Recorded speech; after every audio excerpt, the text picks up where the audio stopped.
Metamorphosis Part 1. One morning, when Gregor Samsa woke from troubled dreams, he found himself transformed in his bed into a horrible bug. He lay on his armor-like back, and if he lifted his head a little he could see his brown belly, slightly domed and divided by arches into stiff sections. The bedding was hardly able to cover it and seemed ready to slide off any moment. His many legs, pitifully thin compared with the size of the rest of him, waved about helplessly as he looked. "What's happened to me?" he thought. It wasn't a dream. His room, a proper human room, although a little too small, lay peacefully between its four familiar walls. A collection of textile samples lay spread out on the table. Samsa was a traveling salesman, and above it there hung a picture that he had recently cut out of an illustrated magazine and housed in a nice, gilded frame. It showed a lady fitted out with a fur hat and scarf who sat upright, facing the viewer. Gregor then turned to look out the window at the dull weather. Drops of rain could be heard hitting the pane, which made him feel quite sad. "How about if I sleep a little bit longer and forget all this nonsense?" he thought, but that was something he was unable to do because he was used to sleeping on his right, and in his present state couldn't get into that position. However hard he threw himself onto his right, he always rolled back to where he was. He must have tried it 100 times, shut his eyes so that he wouldn't have to look at the floundering legs, and only stopped when he began to feel a mild, dull pain there that he had never felt before. "Oh God," he thought, "what a strenuous career it is that I've chosen. Traveling day in and day out. Doing business like this takes much more effort than doing your own business at home, and on top of that there's the curse of traveling, worries about making train connections, bad and irregular food, contact with different people all the time so that you can never get to know anyone or become friendly with them. It can all go to hell."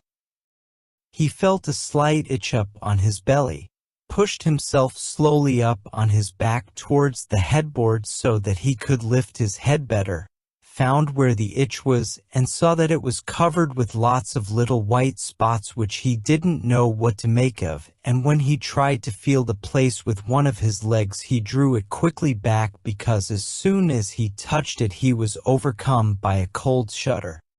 He slid back into his former position. "Getting up early all the time," he thought, "it makes you stupid. You've got to get enough sleep. Other traveling salesmen live a life of luxury.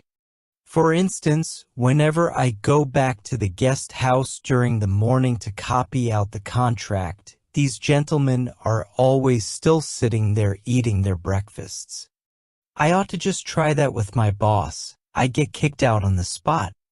But who knows, maybe that would be the best thing for me.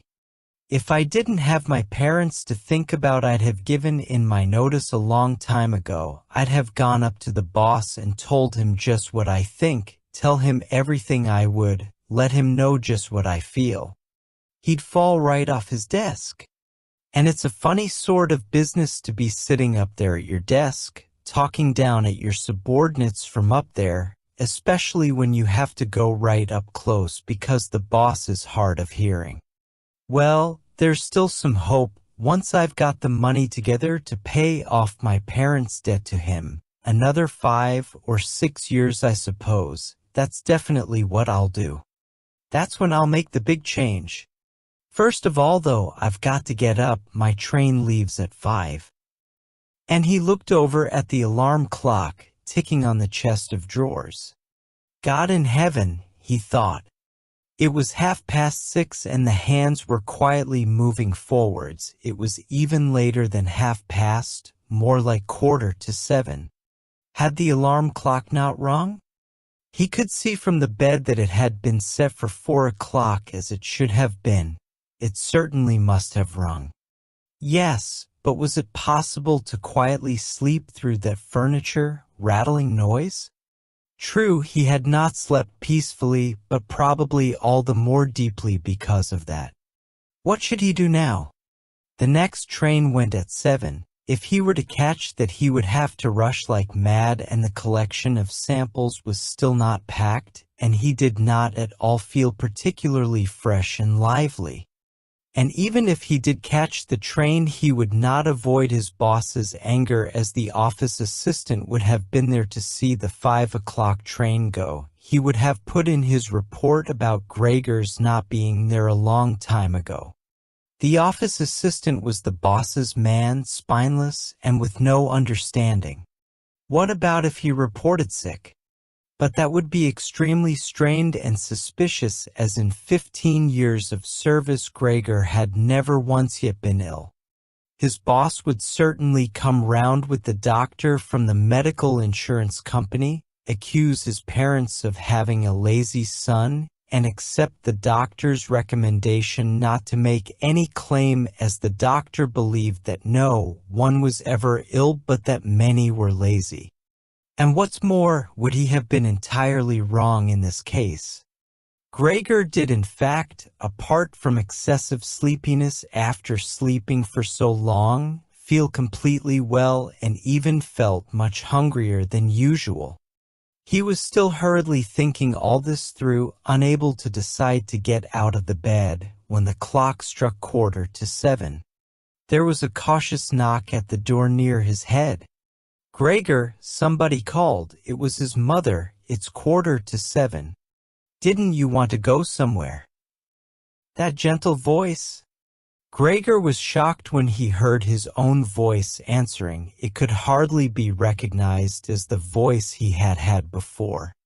As if from deep inside him, there was a painful and uncontrollable squeaking mixed in with it. The words could be made out at first, but then there was a sort of echo which made them unclear, leaving the hearer unsure whether he had heard properly or not.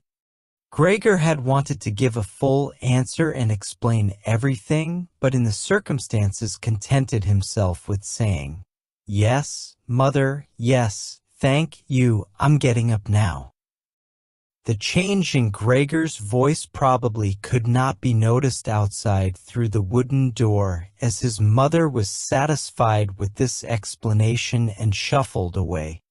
But this short conversation made the other members of the family aware that Gregor, against their expectations, was still at home, and soon his father came knocking at one of the side doors, gently, but with his fist.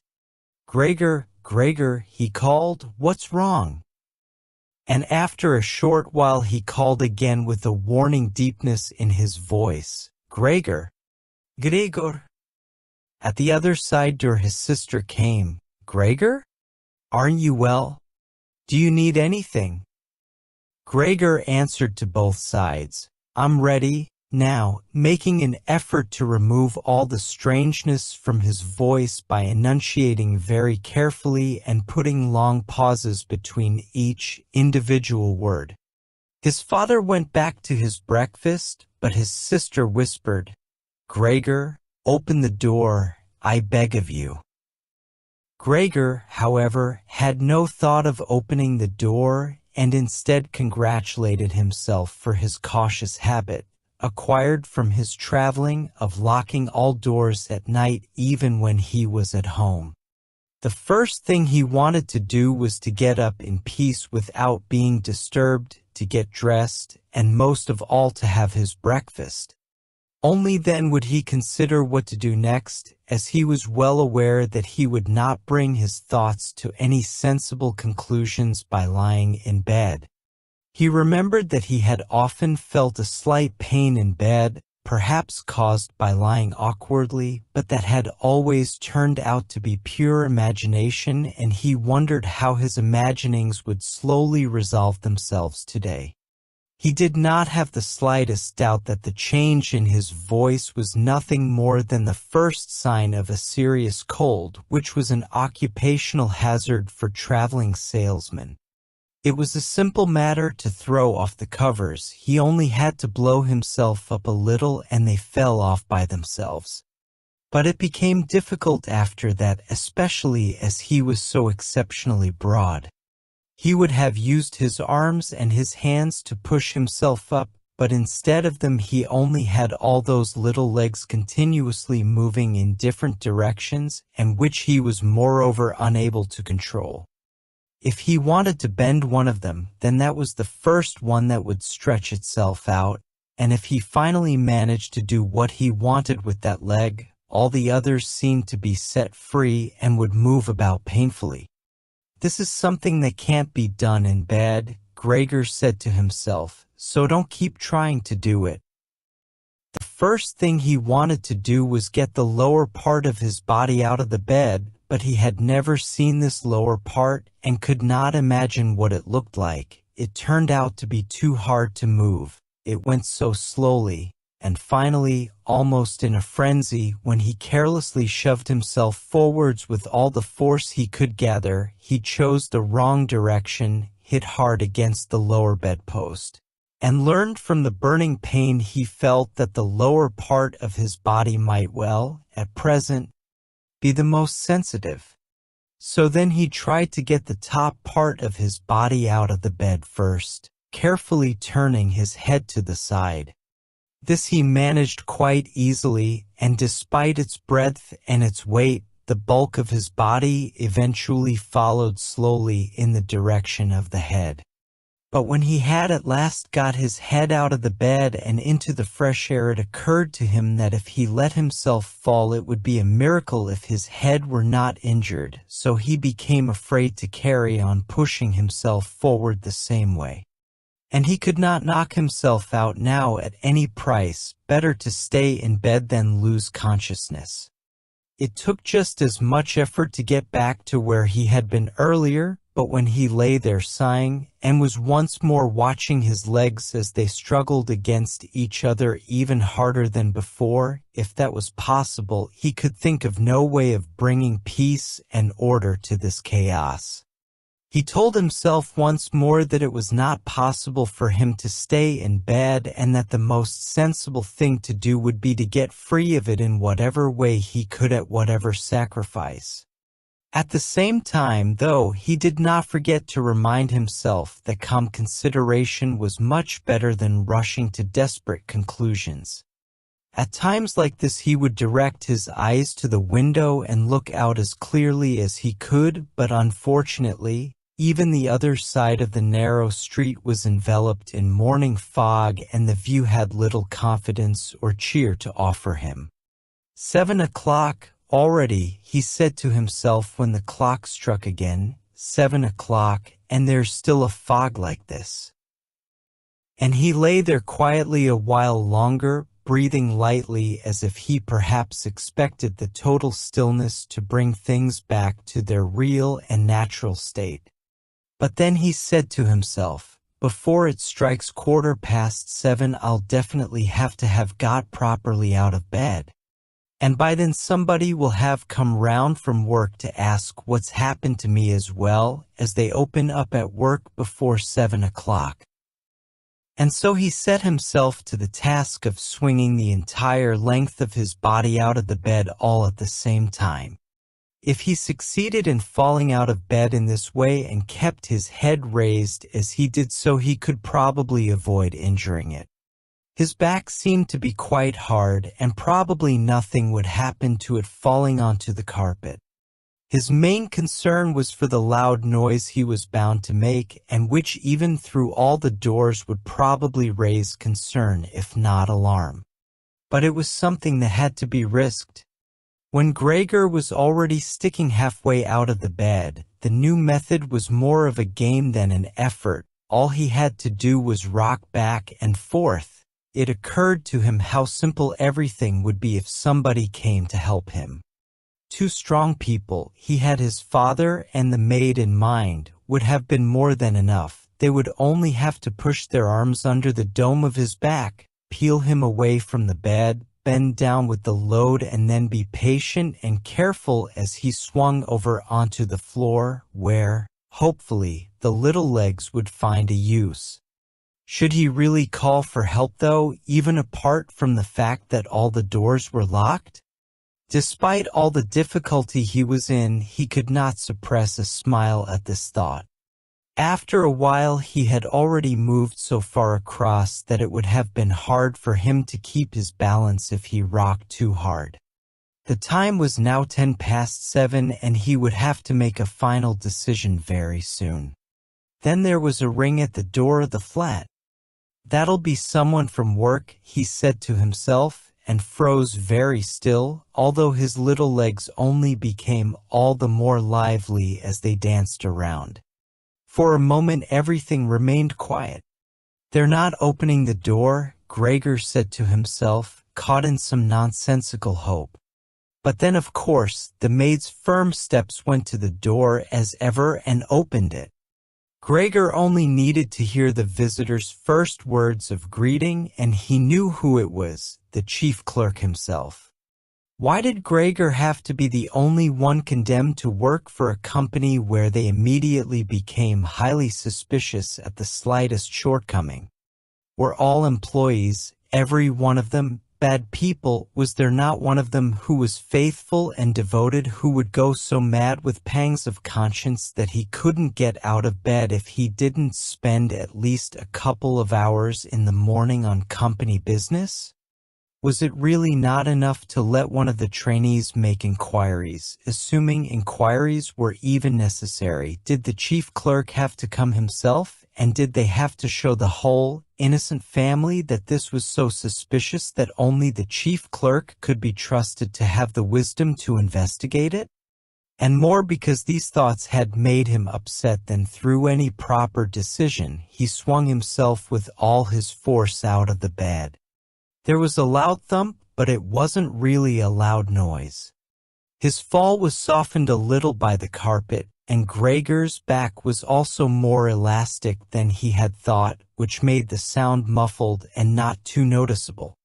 He had not held his head carefully enough, though, and hit it as he fell. Annoyed and in pain, he turned it and rubbed it against the carpet. "Something's fallen down in there," said the chief clerk in the room on the left. Gregor tried to imagine whether something of the sort that had happened to him today could ever happen to the chief clerk too. You had to concede that it was possible. But as if in gruff reply to this question, the chief clerk's firm footsteps in his highly polished boots could now be heard in the adjoining room. From the room on his right, Gregor's sister whispered to him to let him know. "Gregor, the chief clerk is here."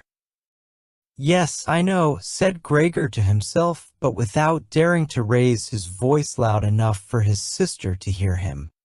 "Gregor," said his father now from the room to his left, "the chief clerk has come round and wants to know why you didn't leave on the early train. We don't know what to say to him. And anyway, he wants to speak to you personally. So please open up this door. I'm sure he'll be good enough to forgive the untidiness of your room." Then the chief clerk called, "Good morning, Mr. Samsa." "He isn't well," said his mother to the chief clerk, while his father continued to speak through the door. "He isn't well, please believe me. Why else would Gregor have missed a train? The lad only ever thinks about the business. It nearly makes me cross the way he never goes out in the evenings. He's been in town for a week now but stayed home every evening. He sits with us in the kitchen and just reads the paper or studies train timetables. His idea of relaxation is working with his saw. He's made a little frame, for instance. It only took him 2 or 3 evenings. You'll be amazed how nice it is. It's hanging up in his room. You'll see it as soon as Gregor opens the door. Anyway, I'm glad you're here. We wouldn't have been able to get Gregor to open the door by ourselves. He's so stubborn, and I'm sure he isn't well. He said this morning that he is, but he isn't." "I'll be there in a moment," said Gregor slowly and thoughtfully, but without moving so that he would not miss any word of the conversation. "Well, I can't think of any other way of explaining it, Mrs. Sansa," said the chief clerk. "I hope it's nothing serious." But on the other hand, I must say that if we people in commerce ever become slightly unwell, then, fortunately or unfortunately as you like, we simply have to overcome it because of business considerations. Can the chief clerk come in to see you now then? Asked his father impatiently, knocking at the door again. No, said Gregor. In the room on his right there followed a painful silence. In the room on his left his sister began to cry. So why did his sister not go and join the others? She had probably only just got up and had not even begun to get dressed. And why was she crying? Was it because he had not got up and had not let the chief clerk in because he was in danger of losing his job, and if that happened his boss would once more pursue their parents with the same demands as before? There was no need to worry about things like that yet. Gregor was still there and had not the slightest intention of abandoning his family. For the time being he just lay there on the carpet, and no one who knew the condition he was in would seriously have expected him to let the chief clerk in. It was only a minor discourtesy, and a suitable excuse could easily be found for it later on. It was not something for which Gregor could be sacked on the spot. And it seemed to Gregor much more sensible to leave him now in peace instead of disturbing him with talking at him and crying. But the others didn't know what was happening. They were worried that would excuse their behavior. The chief clerk now raised his voice. Mr. Sansa, he called to him, what is wrong? You barricade yourself in your room. Give us no more than yes or no for an answer. You are causing serious and unnecessary concern to your parents, and you fail. And I mention this just by the way, you fail to carry out your business duties in a way that is quite unheard of. I'm speaking here on behalf of your parents and of your employer, and really must request a clear and immediate explanation. I am astonished, quite astonished.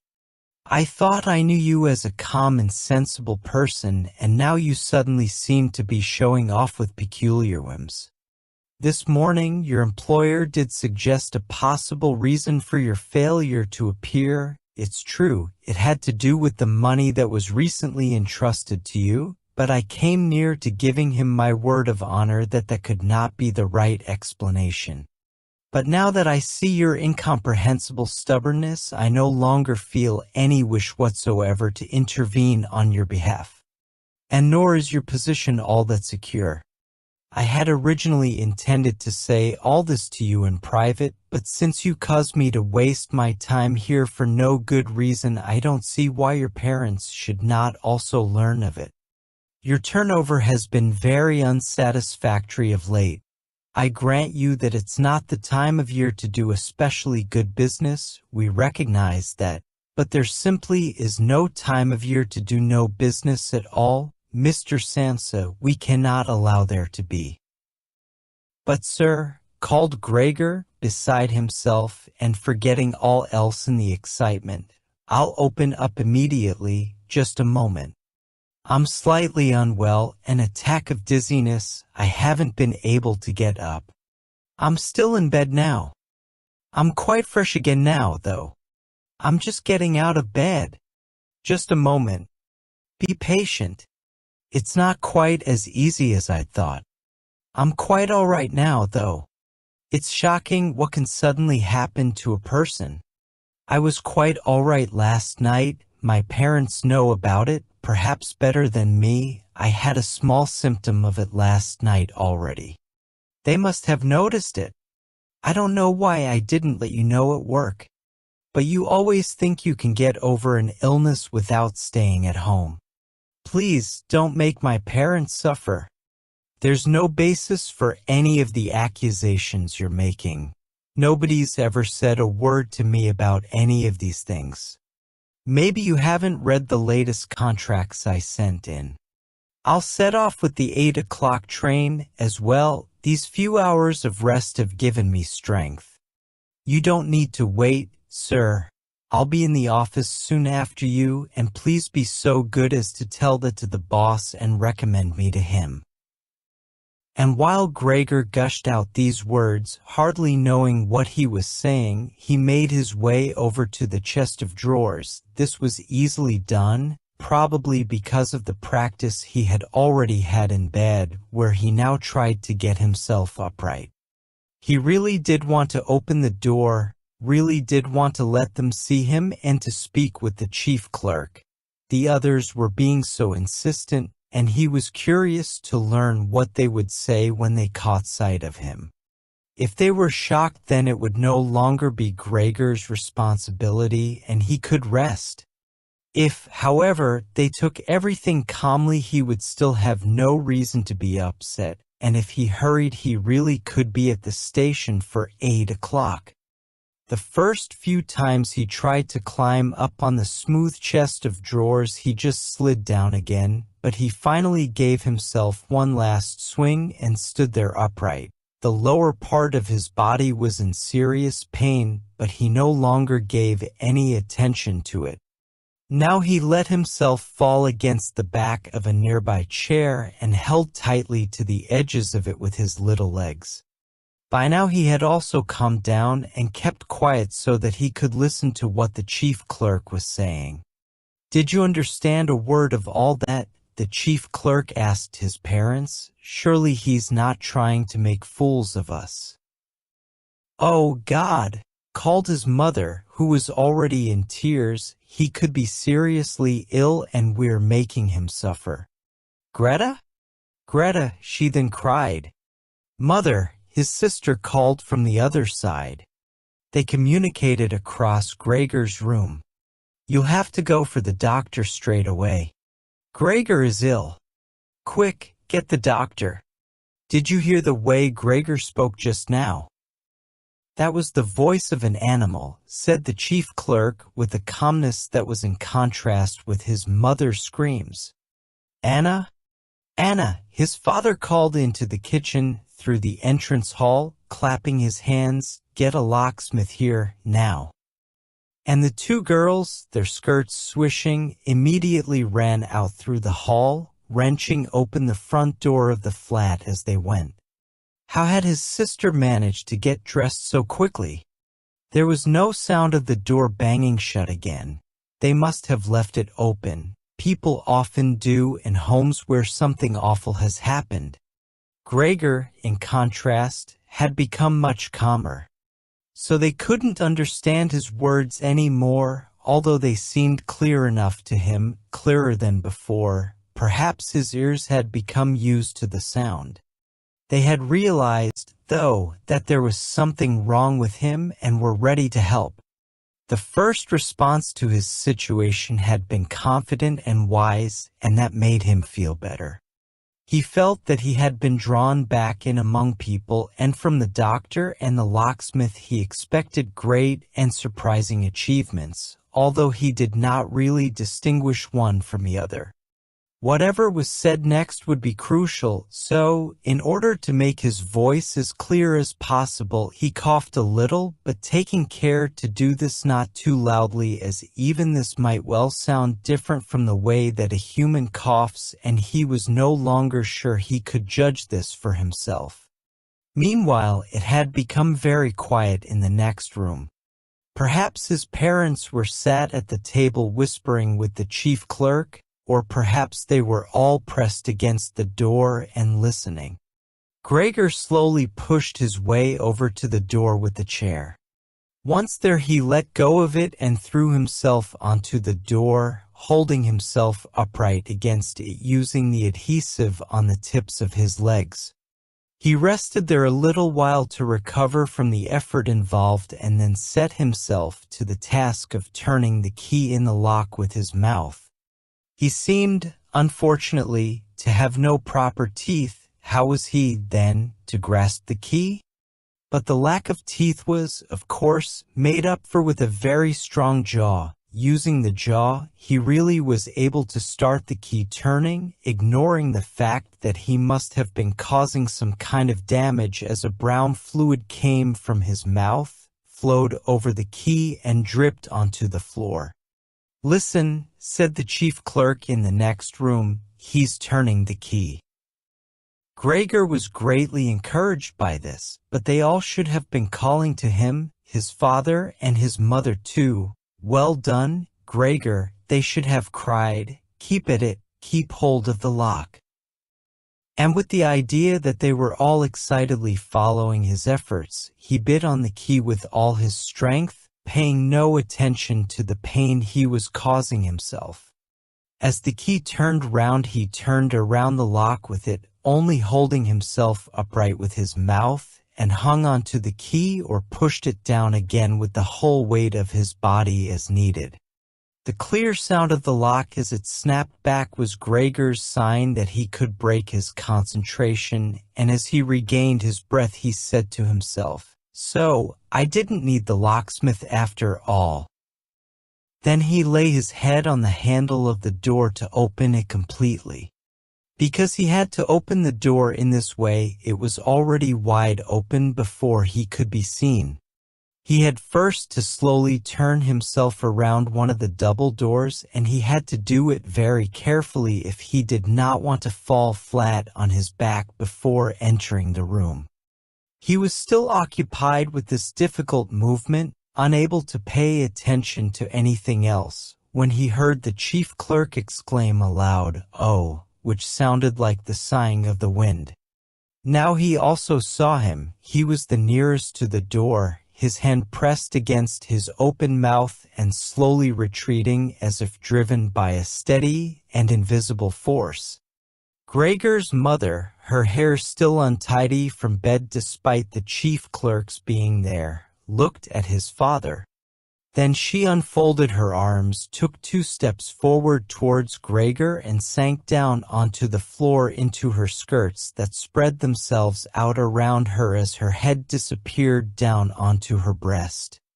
His father looked hostile and clenched his fists as if wanting to knock Gregor back into his room.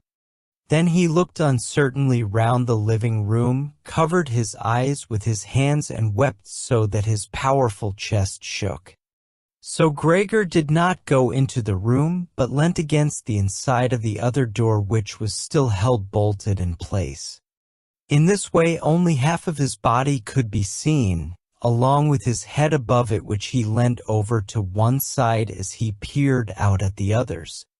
Meanwhile the day had become much lighter. Part of the endless, gray-black building on the other side of the street, which was a hospital, could be seen quite clearly with the austere and regular line of windows piercing its facade. The rain was still falling, now throwing down large, individual droplets which hit the ground one at a time. The washing up from breakfast lay on the table. There was so much of it because, for Gregor's father, breakfast was the most important meal of the day, and he would stretch it out for several hours as he sat reading a number of different newspapers.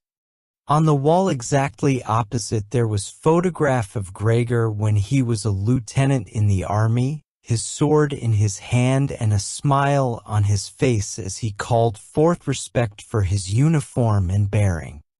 The door to the entrance hall was open, and as the front door of the flat was also open, he could see onto the landing and the stairs where they began their way down below. "Now then," said Gregor, well aware that he was the only one to have kept calm, "I'll get dressed straight away now, pack up my samples and set off. Will you please just let me leave? You can see," he said to the chief clerk, "that I'm not stubborn and I like to do my job. Being a commercial traveler is arduous, but without traveling I couldn't earn my living." "So where are you going? Into the office?" "Yes." "Will you report everything accurately, then?" It's quite possible for someone to be temporarily unable to work, but that's just the right time to remember what's been achieved in the past and consider that later on, once the difficulty has been removed, he will certainly work with all the more diligence and concentration. You're well aware that I'm seriously in debt to our employer, as well as having to look after my parents and my sister, so that I'm trapped in a difficult situation, but I will work my way out of it again. Please don't make things any harder for me than they are already, and don't take sides against me at the office. I know that nobody likes the travelers. They think we earn an enormous wage as well as having a soft time of it. That's just prejudice, but they have no particular reason to think better of it. But you, sir, you have a better overview than the rest of the staff. In fact, if I can say this in confidence, a better overview than the boss himself. It's very easy for a businessman like him to make mistakes about his employees and judge them more harshly than he should. And you're also well aware that we travelers spend almost the whole year away from the office, so that we can very easily fall victim to gossip and chance and groundless complaints, and it's almost impossible to defend yourself from that sort of thing. We don't usually even hear about them, or if at all it's when we arrive back home exhausted from a trip. And that's when we feel the harmful effects of what's been going on without even knowing what caused them. Please, don't go away. At least first say something to show that you grant that I'm at least partly right. But the chief clerk had turned away as soon as Gregor had started to speak and, with protruding lips, only stared back at him over his trembling shoulders as he left. He did not keep still for a moment while Gregor was speaking, but moved steadily towards the door without taking his eyes off him. He moved very gradually, as if there had been some secret prohibition on leaving the room. It was only when he had reached the entrance hall that he made a sudden movement, drew his foot from the living room, and rushed forward in a panic. In the hall, he stretched his right hand far out towards the stairs as if out there were some supernatural force waiting to save him. Gregor realized that it was out of the question to let the chief clerk go away in this mood if his position in the firm was not to be put into extreme danger. That was something his parents did not understand very well. Over the years, they had become convinced that this job would provide for Gregor for his entire life, and besides, they had so much to worry about at present that they had lost sight of any thought for the future. Gregor, though, did think about the future. The chief clerk had to be held back, calmed down, convinced, and finally won over. The future of Gregor and his family depended on it. If only his sister were here. She was clever. She was already in tears while Gregor was still lying peacefully on his back. And the chief clerk was a lover of women. Surely she could persuade him. She would close the front door in the entrance hall and talk him out of his shocked state. But his sister was not there. Gregor would have to do the job himself.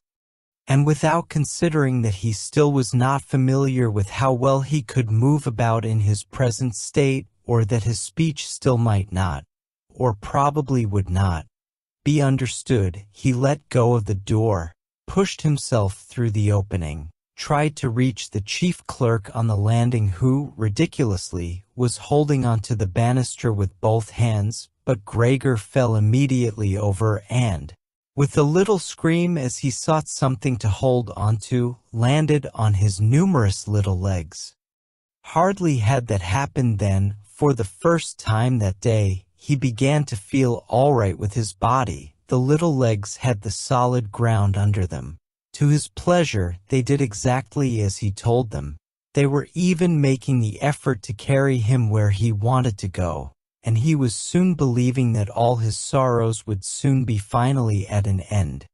He held back the urge to move but swayed from side to side as he crouched there on the floor. His mother was not far away in front of him and seemed, at first, quite engrossed in herself, but then she suddenly jumped up with her arms outstretched and her fingers spread, shouting, "Help, for pity's sake, help." The way she held her head suggested she wanted to see Gregor better, but the unthinking way she was hurrying backwards showed that she did not. She had forgotten that the table was behind her with all the breakfast things on it. When she reached the table, she sat quickly down on it without knowing what she was doing. without even seeming to notice that the coffee pot had been knocked over and a gush of coffee was pouring down onto the carpet. "Mother, mother," said Gregor gently, looking up at her. He had completely forgotten the chief clerk for the moment, but could not help himself snapping in the air with his jaws at the sight of the flow of coffee. That set his mother screaming anew. She fled from the table and into the arms of his father as he rushed towards her. Gregor, though, had no time to spare for his parents now. The chief clerk had already reached the stairs. With his chin on the banister, he looked back for the last time. Gregor made a run for him. He wanted to be sure of reaching him. The chief clerk must have expected something, as he leapt down several steps at once and disappeared, his shouts resounding all around the staircase. The flight of the chief clerk seemed, unfortunately, to put Gregor's father into a panic as well. Until then he had been relatively self-controlled, but now, instead of running after the chief clerk himself, or at least not impeding Gregor as he ran after him, Gregor's father seized the chief clerk's stick in his right hand. The chief clerk had left it behind on a chair, along with his hat and overcoat, picked up a large newspaper from the table with his left, and used them to drive Gregor back into his room, stamping his foot at him as he went. Gregor's appeals to his father were of no help. His appeals were simply not understood. However much he humbly turned his head, his father merely stamped his foot all the harder. Across the room, despite the chilly weather, Gregor's mother had pulled open a window, leant far out of it, and pressed her hands to her face. A strong draft of air flew in from the street towards the stairs. The curtains flew up, the newspapers on the table fluttered, and some of them were blown onto the floor. Nothing would stop Gregor's father as he drove him back, making hissing noises at him like a wild man. Gregor had never had any practice in moving backwards and was only able to go very slowly. If Gregor had only been allowed to turn round, he would have been back in his room straight away, but he was afraid that if he took the time to do that, his father would become impatient, and there was the threat of a lethal blow to his back or head from the stick in his father's hand any moment. Eventually, though, Gregor realized that he had no choice as he saw, to his disgust, that he was quite incapable of going backwards in a straight line. So he began, as quickly as possible and with frequent anxious glances at his father, to turn himself round. It went very slowly, but perhaps his father was able to see his good intentions as he did nothing to hinder him. In fact, now and then he used the tip of his stick to give directions from a distance as to which way to turn. If only his father would stop that unbearable hissing. It was making Gregor quite confused. When he had nearly finished turning round, still listening to that hissing, he made a mistake and turned himself back a little the way he had just come. He was pleased when he finally had his head in front of the doorway, but then saw that it was too narrow and his body was too broad to get through it without further difficulty. In his present mood, it obviously did not occur to his father to open the other of the double doors so that Gregor would have enough space to get through. He was merely fixed on the idea that Gregor should be got back into his room as quickly as possible. Nor would he ever have allowed Gregor the time to get himself upright as preparation for getting through the doorway. What he did, making more noise than ever, was to drive Gregor forwards all the harder, as if there had been nothing in the way. It sounded to Gregor as if there was now more than one father behind him. It was not a pleasant experience, and Gregor pushed himself into the doorway without regard for what might happen. One side of his body lifted itself. He lay at an angle in the doorway. One flank scraped on the white door and was painfully injured, leaving vile brown flecks on it. soon he was stuck fast and would not have been able to move at all by himself. The little legs along one side hung quivering in the air while those on the other side were pressed painfully against the ground. Then his father gave him a hefty shove from behind, which released him from where he was held and sent him flying, and heavily bleeding, deep into his room. The door was slammed shut with the stick. Then, finally, all was quiet. It was not until it was getting dark that evening that Gregor awoke from his deep and coma-like sleep. He would have woken soon afterwards anyway, even if he hadn't been disturbed, as he had had enough sleep and felt fully rested. But he had the impression that some hurried steps and the sound of the door leading into the front room being carefully shut had woken him. The light from the electric street lamps shone palely here and there onto the ceiling and tops of the furniture, but down below, where Gregor was, it was dark. He pushed himself over to the door, feeling his way clumsily with his antennae, of which he was now beginning to learn the value, in order to see what had been happening there. The whole of his left side seemed like one painfully stretched scar, and he limped badly on his 2 rows of legs. One of the legs had been badly injured in the events of that morning. It was nearly a miracle that only one of them had been and dragged along lifelessly. It was only when he had reached the door that he realized what it actually was that had drawn him over to it. It was the smell of something to eat. By the door there was a dish filled with sweetened milk with little pieces of white bread floating in it. He was so pleased he almost laughed, as he was even hungrier than he had been that morning, and immediately dipped his head into the milk, nearly covering his eyes with it. But he soon drew his head back again in disappointment.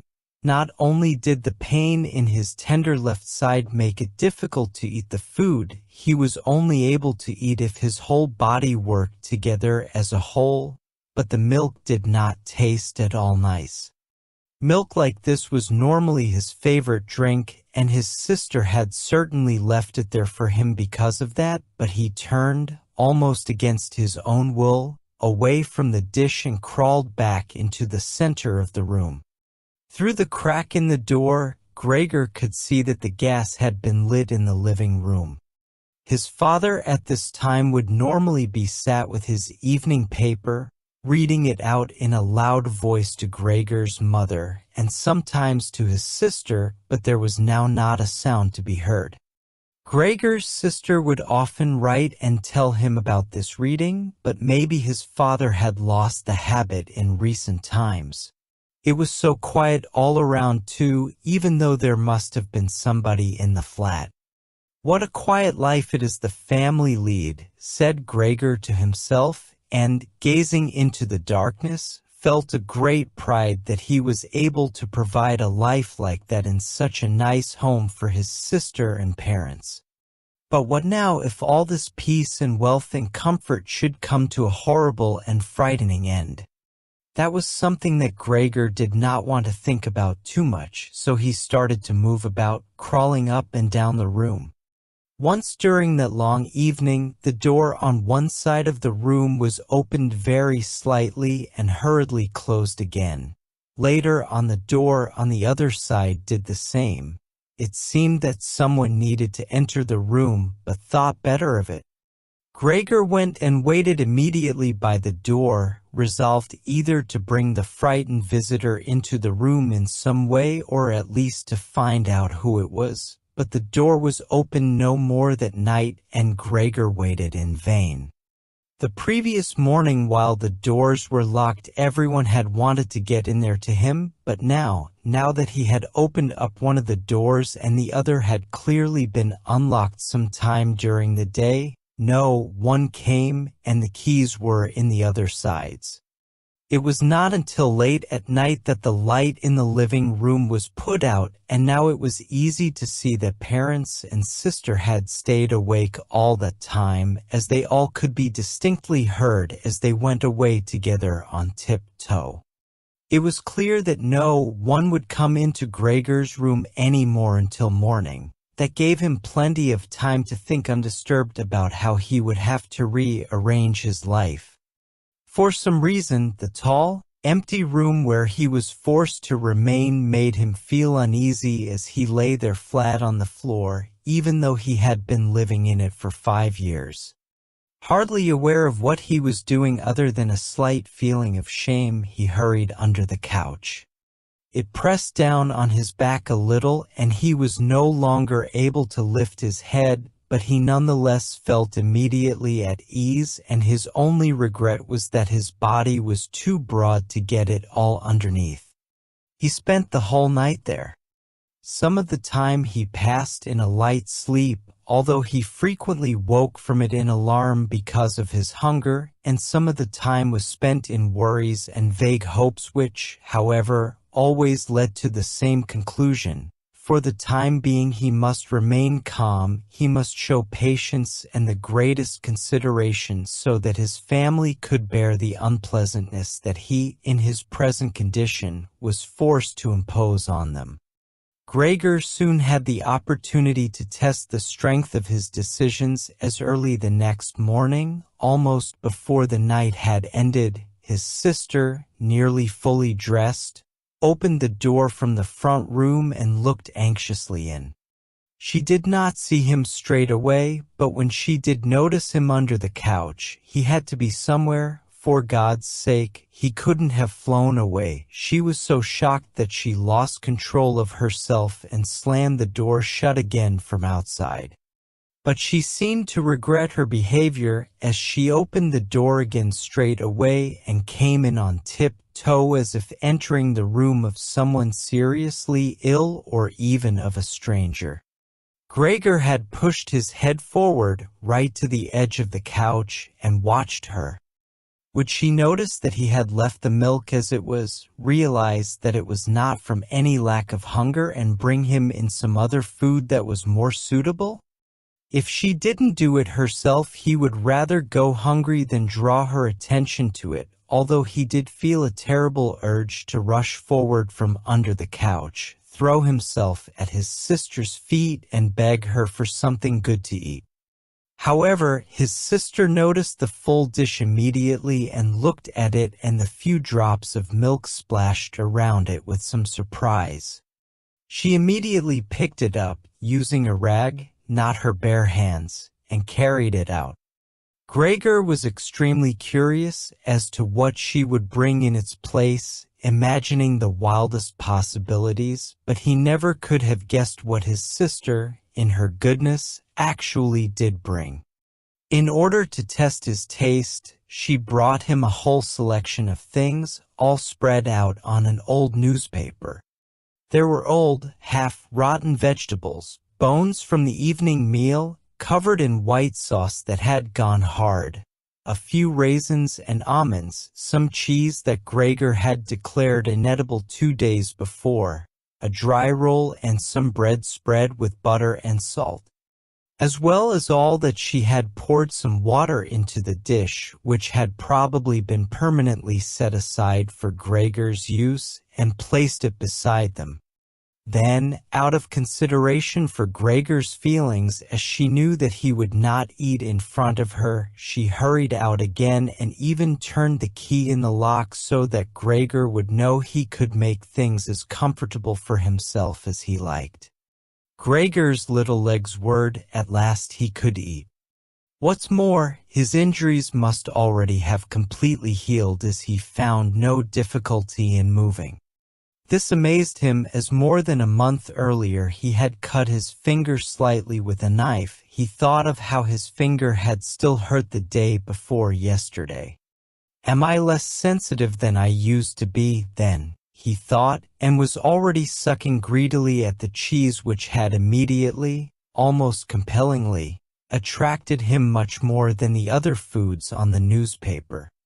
Quickly, one after another, his eyes watering with pleasure, he consumed the cheese, the vegetables and the sauce. The fresh foods, on the other hand, he didn't like at all, and even dragged the things he did want to eat a little way away from them because he couldn't stand the smell. Long after he had finished eating and lay lethargic in the same place, his sister slowly turned the key in the lock as a sign to him that he should withdraw. He was immediately startled, although he had been half asleep, and he hurried back under the couch. But he needed great self-control to stay there even for the short time that his sister was in the room, as eating so much food had rounded out his body a little and he could hardly breathe in that narrow space. Half suffocating, he watched with bulging eyes as his sister took a broom and swept up the left food, mixing it in with the food he had not even touched at all, as if it could not be used anymore. She quickly dropped it all into a bin, closed it with its wooden lid, and carried everything out. She had hardly turned her back before Gregor came out again from under the couch and stretched himself. This was how Gregor received his food each day now, once in the morning while his parents and the maid were still asleep, and the second time after everyone had eaten their meal at midday, as his parents would sleep for a little while then as well, and Gregor's sister would send the maid away on some errand. Gregor's father and mother certainly did not want him to starve either, but perhaps it would have been more than they could stand to have any more experience of his feeding than being told about it, and perhaps his sister wanted to spare them what distress she could, as they were indeed suffering enough. It was impossible for Gregor to find out what they had told the doctor and the locksmith that first morning to get them out of the flat.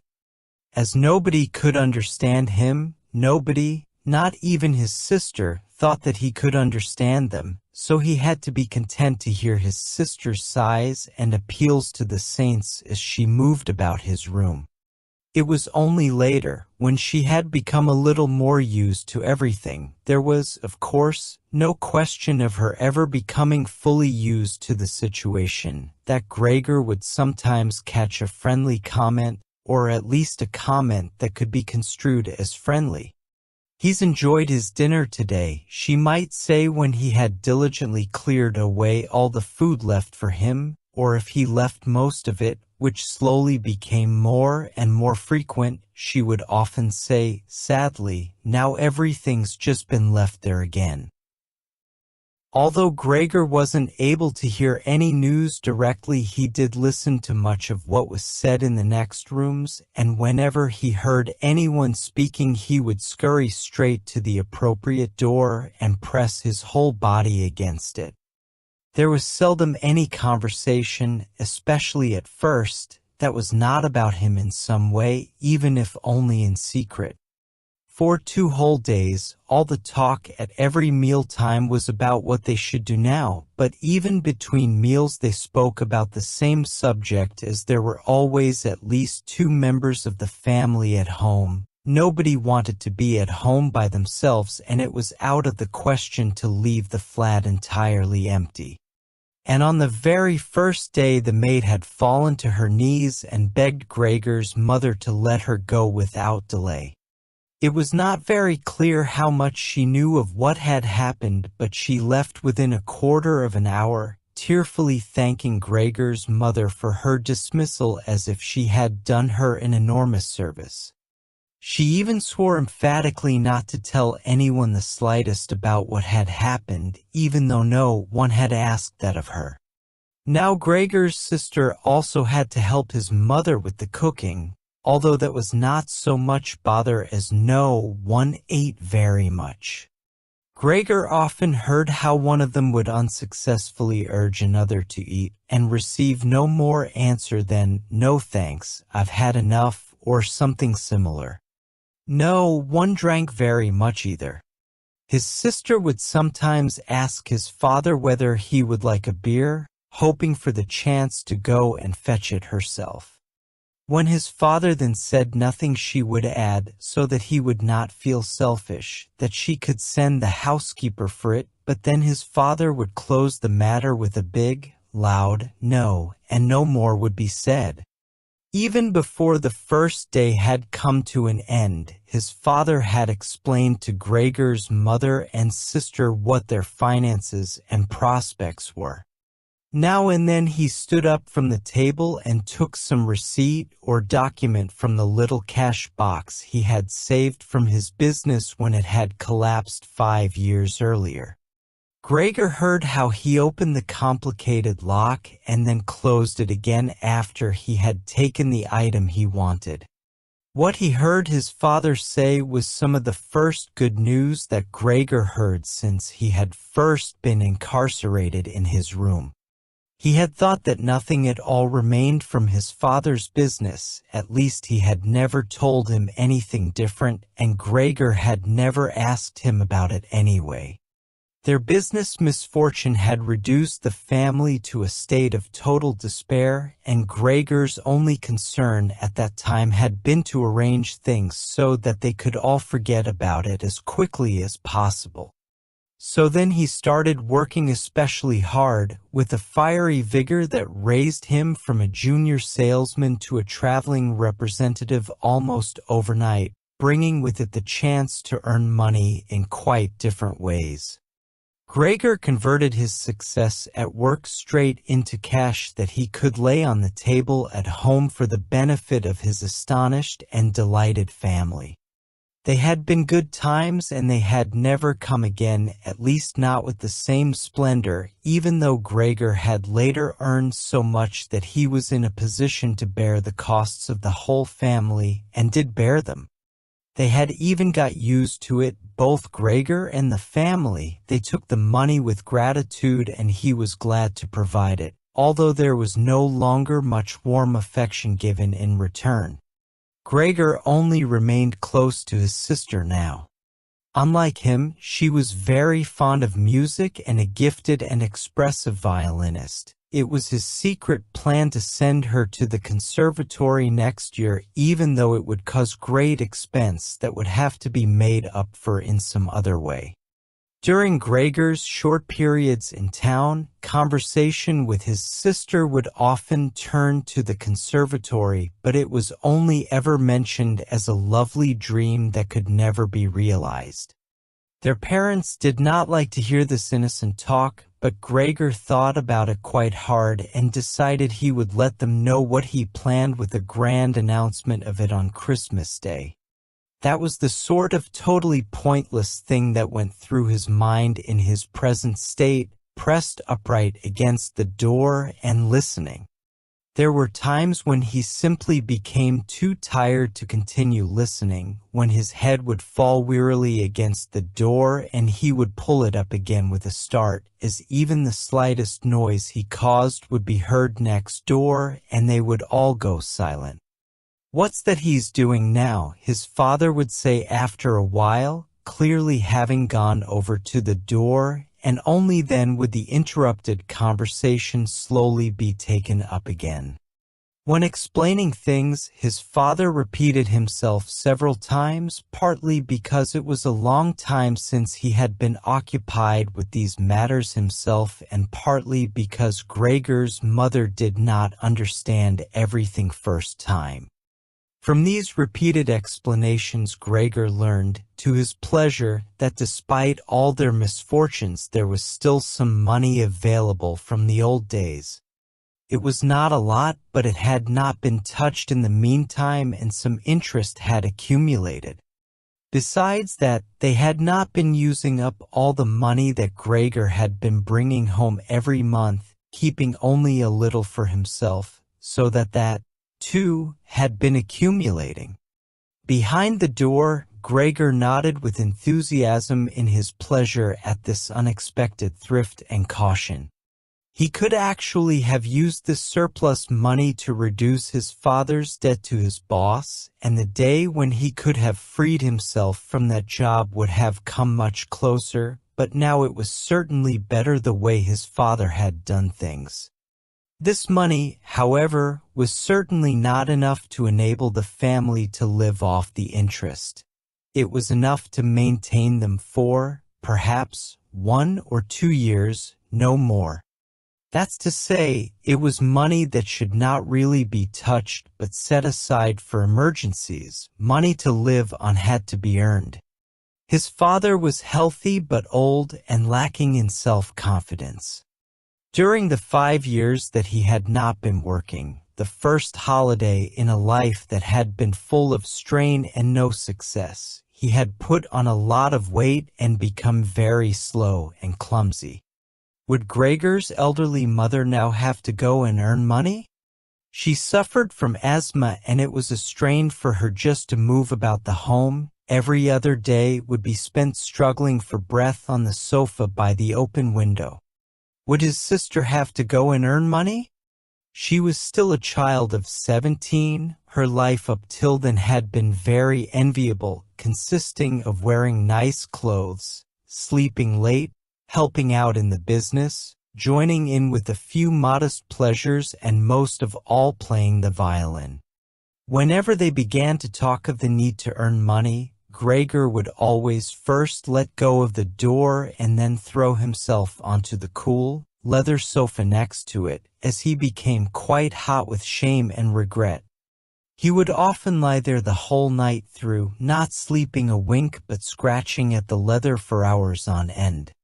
Or he might go to all the effort of pushing a chair to the window, climbing up onto the sill and, propped up in the chair, leaning on the window to stare out of it. He had used to feel a great sense of freedom from doing this, but doing it now was obviously something more remembered than experienced, as what he actually saw in this way was becoming less distinct every day. Even things that were quite near, he had used to curse the ever-present view of the hospital across the street, but now he could not see it at all, and if he had not known that he lived in Charlottenstrasse, which was a quiet street despite being in the middle of the city, he could have thought that he was looking out the window at a barren waste where the gray sky and the gray earth mingled inseparably. His observant sister only needed to notice the chair twice before she would always push it back to its exact position by the window after she had tidied up the room and even left the inner pane of the window open from then on. If Gregor had only been able to speak to his sister and thank her for all that she had to do for him, it would have been easier for him to bear it, but as it was, it caused him pain. His sister, naturally, tried as far as possible to pretend there was nothing difficult about it, and the longer it went on, of course, the better she was able to do so, but as time went by, Gregor was also able to see through it all so much better. It had even become very unpleasant for him, now, whenever she entered the room. No sooner had she come in than she would quickly close the door as a precaution so that no one would have to suffer the view into Gregor's room. Then she would go straight to the window and pull it hurriedly open, almost as if she were suffocating. Even if it was cold, she would stay at the window breathing deeply for a little while. She would alarm Gregor twice a day with this running about and noise-making. He would stay under the couch shivering the whole while, knowing full well that she would certainly have liked to spare him this ordeal, but it was impossible for her to be in the same room with him with the windows closed. One day, about a month after Gregor's transformation, when his sister no longer had any particular reason to be shocked at his appearance, she came into the room a little earlier than usual and found him still staring out the window, motionless, and just where he would be most horrible. In itself, his sister's not coming into the room would have been no surprise for Gregor, as it would have been difficult for her to immediately open the window while he was still there, but not only did she not come in, she went straight back and closed the door behind her. A stranger would have thought he had threatened her and tried to bite her. Gregor went straight to hide himself under the couch, of course, but he had to wait until midday before his sister came back, and she seemed much more uneasy than usual. It made him realize that she still found his appearance unbearable and would continue to do so. She probably even had to overcome the urge to flee when she saw the little bit of him that protruded from under the couch.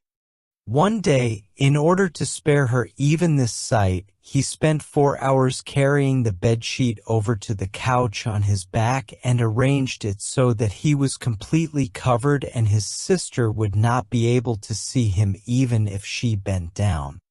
If she did not think this sheet was necessary, then all she had to do was take it off again, as it was clear enough that it was no pleasure for Gregor to cut himself off so completely. She left the sheet where it was. Gregor even thought he glimpsed a look of gratitude one time when he carefully looked out from under the sheet to see how his sister liked the new arrangement.